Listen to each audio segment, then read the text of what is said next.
So I won't lie to you, today's gospel text is really weird. As the story goes, we've got some Sadducees, high-ranking Jewish folks, picking a fight with Jesus. They're like, hey, Jesus, you know all this resurrection, eternal life, heavenly stuff you're talking about? We don't buy it. Basically, that's what our gospel text is about today. These Sadducees who don't believe in heaven. But you can't really just go up to Jesus and say something like that, right? So they've got to make up this roundabout argument to make their point. And that's where the text starts sounding really strange. Because this debate that is essentially about resurrection and eternal life sounds like a debate about marriage from a first century perspective. So it strikes us as a bit outdated and more than a little bit disconnected. What does marriage have to do with heaven? Stick with me for a sec. See, at the time, it was Jewish law that if a man died leaving a childless widow, his brother, assuming he had one, would marry the widow and take care of her. This might seem a little bit forced and odd to us today, but it was a kind of social safety net so that a widow wouldn't be left to fend for herself. It made a lot of sense at the time. And so the Sadducees think they're being very clever when they use this well-known law about marriage to try to pigeonhole Jesus about the resurrection, eternal life, heaven. Here's their argument. They say there were 7 brothers, and the first marries a woman, but he dies. And so the second brother, dutiful and law-abiding as he was, marries his brother's widow, but then he dies. And the third brother then marries the widow, but he, of course, dies. Now, if I'm the fourth brother, there is no way I'm marrying that lady. She's clearly putting something in the soup. But dutifully, he marries the widow, and he dies.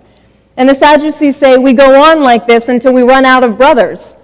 And finally, the widow, having married all 7 of them, dies. Now, Jesus, the Sadducees ask, whose wife will she be in this cute little heaven of yours? See, the Sadducees are really proud of themselves. They think they've won this debate. Because in their mind, if there is a resurrection, if there is a heaven, then this woman has 7 husbands in it. And well, you just can't be married to 7 guys at once, right? So, ipso facto, no heaven. Obviously. Now, Jesus is used to having these kinds of debates with people. All throughout the Gospel of Luke, he does. And normally at this point in the argument, Jesus would ask his opponents a pointed question, something to make them really think and probably reconsider their position.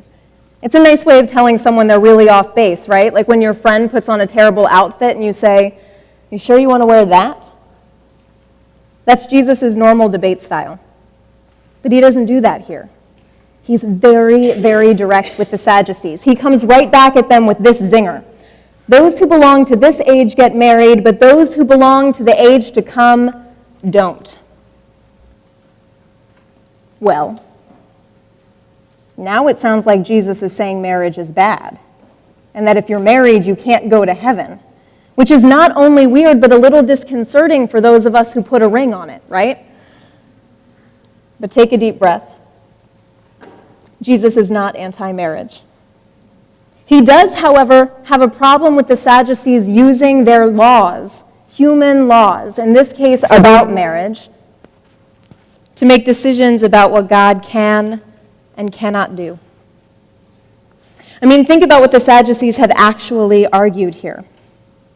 Because of their marriage laws, God can't have heaven. They basically decided that their rules hold more sway than God's plans. They're choosing to value their ideas over God's idea of eternal life. How strange indeed. And yet we do this all the time, too. We put too much of our faith in human ideas, forgetting all about what God is saying to us all the time. Like when we allow magazines and advertisements to tell us that our value is tied up in how we dress, or what our bodies look like, or what kind of stuff we have. When we see poverty and suffering and tremendous natural disaster and paralyzed do nothing because we believe the reports that say the situation is hopeless, when we screw up and we can't believe that we could ever be forgiven or loved or worthy, these are all just like the Sadducees' marriage laws, tiny human ideas. And when we focus too much on them, we end up limiting ourselves to what other people say is possible or to what we can imagine is possible. And in the process, we miss the voice of God whispering in our ears, I have so much more in store for you. Because see, God doesn't operate according to human rules, and God is not bound by human ideas. God sees perfection where we see a fixer-upper. God forgives what we consider unforgivable and loves unlovables. God makes life out of hopeless, dead situations and people. This is what God is all about. Life. Abundant, overflowing life. A life that we, like the Sadducees before us, can scarcely imagine because it's just so different from what we've known. But brothers and sisters, this life that God promises, this life that God does give, it's worth believing in because it changes everything. It frees us from limiting, tiny human ideas, from culture and expectation. It frees us from fear and doubt and sin and death. It resurrects us, not just in the future, but right now, making us new and empowering us to live bold, joyful lives of love and service. That's what life does. Today, at the early service, we witnessed 4 baptisms. It's just some water and some words and some people. According to our human ideas, this is not a big deal, right? But God is not bound by our laws and rules and ideas. God has something much more in store for us. And so when Cynthia, Julia, Kayla, and Shane were baptized this morning, when you and I were baptized, it wasn't just some words and some water and some people. It was spirit and fire and gift and promise and forgiveness and unconditional love and everlasting life poured over our heads and into our lives. And the truth is, even if it's really hard for us to believe it sometimes, this abundant life now and forever is ours. So may we have ears to hear and hearts to understand all of the goodness God has in store for us.